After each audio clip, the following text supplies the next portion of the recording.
सदगति। दुखी चमार द्वार पर झाड़ू लगा रहा था और पत्नी झुरिया घर को गोबर से लीप रही थी। दोनों अपने अपने काम से फुर्सत पा चुके तो चमारिन ने कहा, तो जाके पंडित बाबा से कह आओ ना, ऐसा ना हो कहीं चले जाएं। दुखी बोला, हाँ जाता हूँ, लेकिन यह तो सोच बैठेंगे किस चीज पर। झुरिया बोली, कहीं से खटिया ना मिल पाएगी, ठकुराने से मांग लाना। दुखी बोला, तू तो कभी कभी ऐसी बात कह देती है कि देह जल जाती है। ठकुराने वाले मुझे खटिया देंगे? आग तक तो घर से निकलती नहीं, खटिया देंगे? कैथाने में जाकर एक लोटा पानी मांगू तो ना मिले, भला खटिया कौन देगा? हमारे उपले सेंठे भूसा लकड़ी थोड़े ही है कि जो चाहे उठा ले जाए। ला अपनी खटोली धोकर रख दे, गर्मी के तो दिन है, उनके आते आते सूख जाएगी। झुरिया बोली, वह हमारी खटोला पर बैठेंगे नहीं, देखते नहीं कितने नेक धर्म से रहते हैं। दुखी ने जरा चिंतित होकर कहा, हाँ यह बात तो है, महुए के पत्ते तोड़कर एक पत्तल बना लूं तो ठीक हो जाए। पत्तल में बड़े बड़े आदमी खाते हैं, वह पवित्र हैं। ला तो डंडा, पत्ते तोड़ लूं। झुरिया बोली, पत्तल मैं बना लूंगी, तुम जाओ, लेकिन हाँ उन्हें सीधा भी तो देना होगा, अपनी थाल में रख दूं। दुखी बोला, कहीं ऐसा गजब ना करना, नहीं तो सीधा भी जाए और थाली भी फूटे, बाबा थाली उठाकर पटक देंगे। उनको बड़ी जल्दी क्रोध चढ़ाता है, क्रोध में पंडिताइन तब को छोड़ते नहीं, लड़के को ऐसा पीटा कि आज तक टूटा हाथ लिए फिरता है। पत्तल में सीधा भी देना, हाँ मुदा तू छूना मत। झूरी गोंड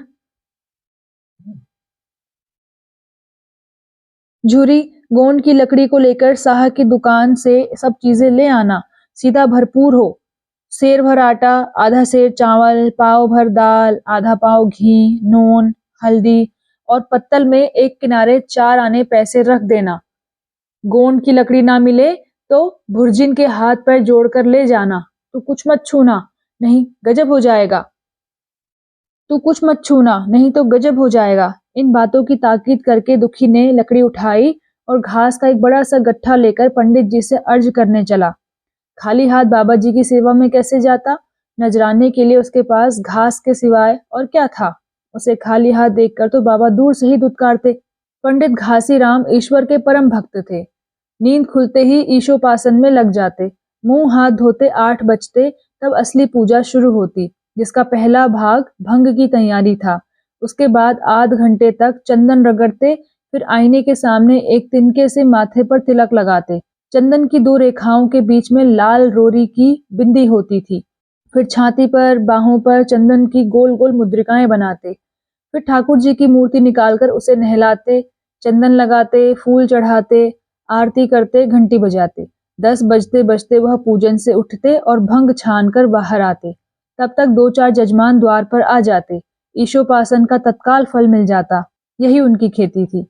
आज वह पूजन गृह से निकले तो देखा दुखी चमार घास का एक गट्ठा लिए बैठा है। दुखी उन्हें देखते ही उठ खड़ा हुआ और उन्हें साष्टांग दंडवत करके हाथ बांधकर खड़ा हुआ। वह तेजस्वी मूर्ति देखकर उसका हृदय श्रद्धा से परिपूर्ण हो गया। कितनी दिव्य मूर्ति थी। छोटा सा गोल मटोल आदमी, चिकना सिर, फूले गाल, ब्रह्म तेज से प्रदीप्त आंखें, रोरी और चंदन देवताओं की प्रतिभा प्रदान कर रही थी। दुखी को देखकर श्रीमुख से बोले, आज कैसे चला रे दुखिया?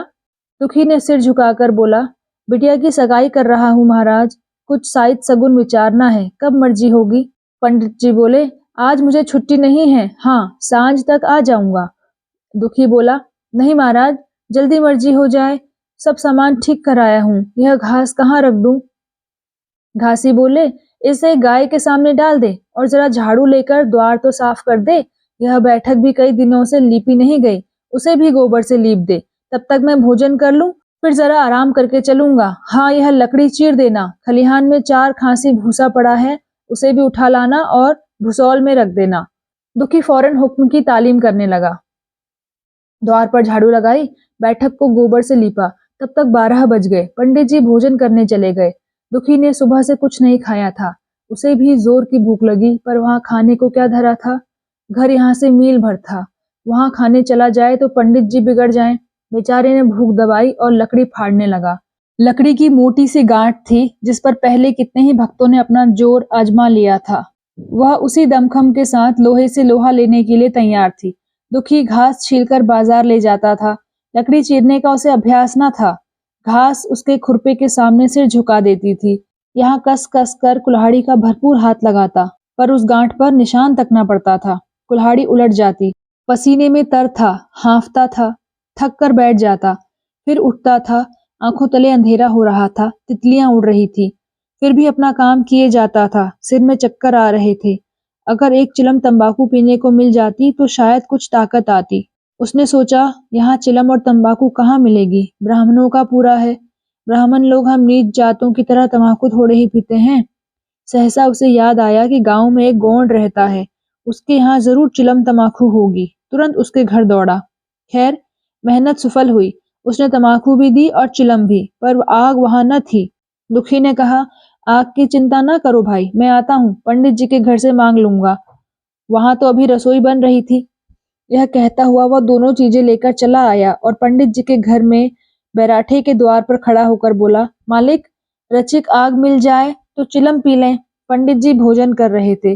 पंडिताइन ने पूछा, यह कौन आदमी आग मांग रहा है? पंडित बोले, अरे वही ससुरा दुखिया चमार है। कहा है थोड़ी सी लकड़ी चीर दे, आग तो है, दे दो। पंडिताइन ने भवे चढ़ाकर कहा, तुम्हें तो जैसे पोथी पत्रों के फेर में धर्म कर्म किसी बात की सुधि ही नहीं रही। चमार हो, धोबी हो, पासी हो, मुंह उठाए घर में चला आए। हिंदू का घर ना हुआ कोई सराय हुई। कह दो दाढ़ी जार से चला जाए, नहीं तो इसी लुआठी से मुंह झुलस दूंगी। आग मांगने चले हैं। पंडित जी ने उन्हें समझाकर कहा, भीतर आ गया तो क्या हुआ? तुम्हारी कोई चीज तो नहीं छुई? धरती पवित्र है, जरा सी आग दे क्यों नहीं देती? काम तो हमारा ही कर रहा है। कोई लानिया यहाँ लकड़ी फाड़ता तो कम से कम 4 आने लेता। पंडिताइन ने गरज कर कहा, वह घर में आया क्यों? पंडित ने हार कर कहा, ससुरे का भाग था और क्या। पंडिताइन बोली, अच्छा, इस बखत तो आग दिए देती हूँ, लेकिन फिर जो इस तरह कोई घर में आएगा तो उसका मुंह ही जला दूंगी। दुखी के कानों में इन बातों की भनक पड़ रही थी। पछता रहा था, नाहक आया। सच तो कहती हैं, पंडित के घर में चमार कैसे चला आए? बड़े पवित्र होते हैं यह लोग, तभी तो संसार पूछता है, तभी तो इतना मान है। भर चमार थोड़े ही हैं। इसी गांव में बूढ़ा हो गया, मगर मुझे इतनी अकल भी ना आई। इसलिए जब पंडिताइन आग लेकर निकली तो वह मानो स्वर्ग का वरदान पा गया। दोनों हाथ जोड़कर जमीन पर माथा टेकता हुआ बोला, पंडिताइन माता, मुझसे बड़ी भूल हुई कि घर चला आया। चमार की अकल ही तो ठहरी। इतने मूर्ख ना होते तो लात क्यों खाते? पंडिताइन चिमटे से पकड़कर आग लाई थी। 5 हाथ की दूरी से घूंघट की आड़ से दुखी की तरफ आग फेंकी। आग की बड़ी सी चिंगारी दुखी के सिर पर पड़ गई। जल्दी से पीछे हटकर सिर को झोंटे देने लगा। उसने मन में कहा, यह एक पवित्र ब्राह्मण के घर को अपवित्र करने का फल है। भगवान ने कितने जल्दी फल दे दिया। इसी से तो संसार पंडितों से डरता है और सभी के रुपए मारे जाते हैं। ब्राह्मण के रुपए भला कोई मार तो ले, घर भर का सत्यानाश हो जाए। पांव गल गल कर गिरने लगे। बाहर आकर उसने चिलम पी और फिर कुल्हाड़ी लेकर जुट गया। खटखट की आवाजें आने लगी। उस पर आग पड़ गई तो पंडिताइन को उस पर कुछ दया आ गई। पंडित जी भोजन करके उठे तो बोली, इस चमरवा को भी कुछ खाने को दे दो, बेचारा कब से काम कर रहा है, भूखा होगा। पंडित जी ने इस प्रस्ताव को व्यवहारिक क्षेत्र से समझकर पूछा, रोटियां हैं? पंडिताइन बोली, 2-4 बच जाएंगी। पंडित बोले, 2-4 रोटियों में क्या होगा, चमार है, कम से कम सेर भर चढ़ा जाएगा। पंडिताइन कानों पर हाथ रखकर बोली, अरे बाप रे, सेर भर? तो फिर रहने दो। पंडित जी ने अब शेर बनकर कहा, कुछ भूसी चोकर हो तो आटे में मिलाकर 2 ठो लिट्ट ठोंक दो, साले का पेट भर जाएगा। पतली रोटियों से इन नीचों का पेट नहीं भरता, इन्हें तो ज्वार का लिट्ट चाहिए। पंडिताइन ने कहा, अब जाने भी दो, धूप में कौन मरे। दुखी ने चिलम पीकर फिर कुल्हाड़ी संभाली। दम लेने से जरा हाथों में ताकत आ गई थी। कोई आध घंटे तक फिर कुल्हाड़ी चलाता रहा, फिर बेदम होकर वहीं सिर पकड़कर बैठ गया। इतने में गौंड आ गया। बोला, क्यों जान देते हो बूढ़े दादा, तुम्हारे फाड़े यह गांठ ना फटेगी, नाहक हलकान होते हो। दुखी ने माथे का पसीना पोंछकर कहा, अभी गाड़ी भर भूसा ढोना है भाई। गोंड बोला, कुछ खाने को मिला कि काम ही कराना जानते हैं, जाके मांगते क्यों नहीं? दुखी बोला, कैसी बात करते हो चिखुरी, बामन की रोटी हमको पचेगी? गोंड बोला, पचने को पच जाएगी, पहले मिले तो। मूछों पर ताव देकर भोजन किया और आराम से सोए। तुम्हें लकड़ी फाड़ने का हुक्म लगा दिया। जमींदार भी कुछ खाने को देता है, हाकिम भी बेगार लेता है तो थोड़ी बहुत मजूरी दे देता है। यह उनसे भी बढ़ गए, उस पर धर्मात्मा बनते हैं। दुखी बोला, धीरे धीरे बोलो भाई, कहीं सुन ले तो आफत आ जाए। यह कहकर दुखी फिर संभल पड़ा और कुल्हाड़ी की चोट मारने लगा। चुखुरी को उस पर दया आई, आकर कुल्हाड़ी उसके हाथ से छीन ली और कोई आध घंटे खूब कस कस कर कुल्हाड़ी चलाई, पर गांठ में एक दरार भी न पड़ी। तब उसने कुल्हाड़ी फेंक दी और यह कहकर चला गया, तुम्हारे फाड़े यह न फटेगी, जान भले निकल जाए। दुखी सोचने लगा, बाबा ने यह गांठ कहाँ रख छोड़ी थी कि फाड़े नहीं फटती, कहीं दरार तक तो पड़ती नहीं। मैं कब तक इसे चीरता रहूंगा? अभी पर 100 काम पड़े हैं। कार परोजर का घर है, एक ना एक चीज घटी ही रहती है, पर इन्हें इसकी क्या चिंता। चलूं, जब तक भूसा ही उठा लाऊं, कह दूंगा बाबा आज तो लकड़ी नहीं फटी, कल आकर फाड़ दूंगा। उसने झउवा उठाया और भूसा ढोने लगा। खलिहान यहाँ से 2 फरलांग से कम न था। अगर झउवा खूब भर भर कर लाता तो काम जल्द खत्म हो जाता, लेकिन फिर झव्वे को उठाता कौन? अकेला भरा हुआ झउवा उससे न उठ सकता था, इसलिए थोड़ा थोड़ा लाता था। 4 बजे कहीं भूसा खत्म हुआ। पंडित जी की नींद भी खुली। मुंह हाथ धोया, पान खाया और बाहर निकले। देखा तो दुखी झव्वे पर सिर रखे सो रहा है। जोर से बोले, अरे दुखिया, तू सो रहा है? लकड़ी तो अभी ज्यों की त्यों पड़ी हुई है, इतनी देर तू करता क्या रहा? मुट्ठी भर भूसा धोने में सांझ कर दी, उस पर सो रहा है। उठा ले कुल्हाड़ी और लकड़ी फाड़ डाल, तुझसे जरा सी लकड़ी नहीं फटती। फिर साइड भी वैसी निकलेगी, मुझे दोष मत देना। इसी से कहा है कि नीच के घर में खाने को हुआ और उसकी आंख बदली। दुखी ने फिर कुल्हाड़ी उठाई। जो बातें पहले से सोच रखी थी वह सब भूल गई। पेट पीठ में धसा जाता था। आज सवेरे जलपान तक न किया था, अवकाश ही न मिला। उठना भी पहाड़ मालूम होता था। जी डूबा जाता था। दिल को समझाकर उठा, पंडित हैं, कहीं साइड ठीक न बिचारे तो फिर सत्यानाश ही हो जाए।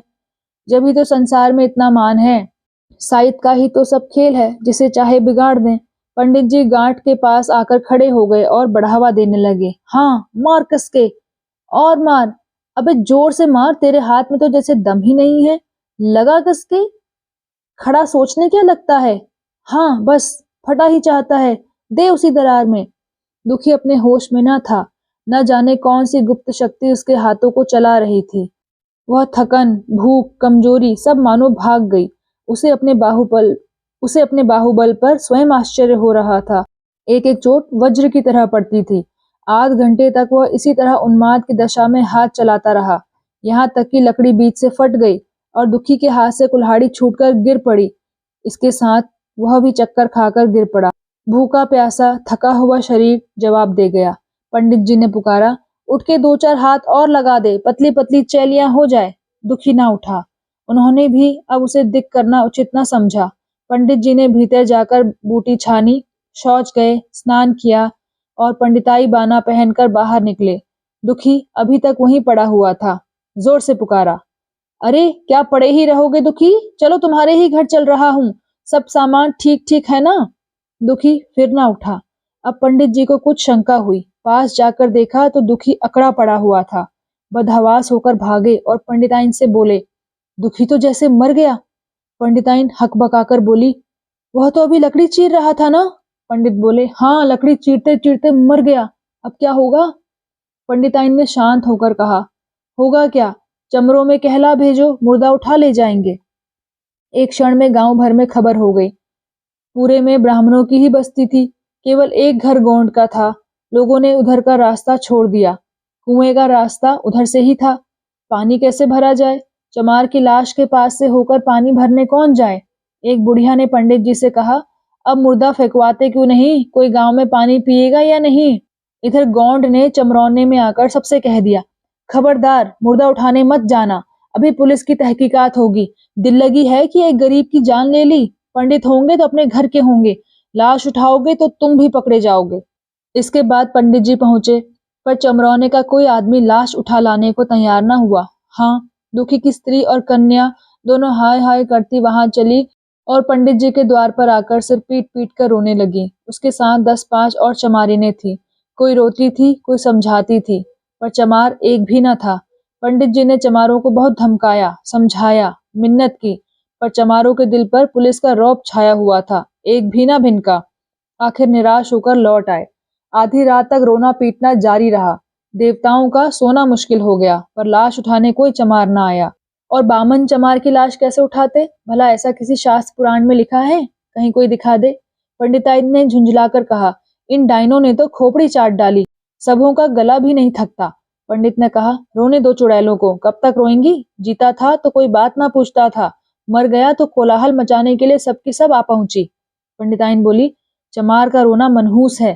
पंडित बोले, हाँ बहुत मनहूस है। पंडिताइन बोली, अभी से दुर्गंध उठने लगी।